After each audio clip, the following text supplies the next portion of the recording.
Kim Pao, bumida at nagtrend sa ABS-CBN Christmas Station ID.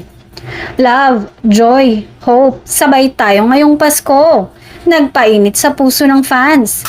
Agad na naging usap-usapan online ang tambalang Kim Cho at Paolo Avellino o mas kilala bilang Kim Pao matapos nilang bumida sa pinakabagong ABS-CBN Christmas Station ID. Sa paglabas pa lang ng music video, hindi na napigil ng fans ang mag-trending ang dalawa dahil sa kanilang natural na chemistry at warm presence sa screen. Mula sa simpleng pagngiti hanggang sa mga eksenang ramdamang saya at diwa ng Kapaskuhan. Muling pinatunayan ng Kim Pao kung bakit sila ang isa sa pinakatinatanaw na tambalan ng 2024 to 2025. Sa gitna ng festive visuals, heartfelt message at signature holiday vibes ng ABS-CBN, standout talaga ang moments ng dalawa. Simple pero tumatatak.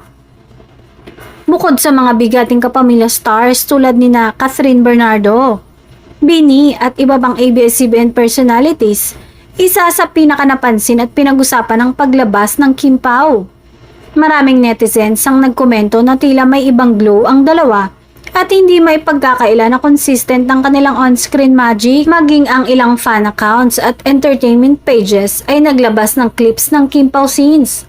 Karamihan ay may caption na sila talaga ang highlight at Christmas hit na naman ang ABS-CBN dahil sa Kim Pao. Marami din ang nag-react na tila mas lumalim pa ang rapport ng dalawa. Hindi raw fake, hindi pilit at ramdam ang totoong lambing kahit maiksi lang ang screen time nila.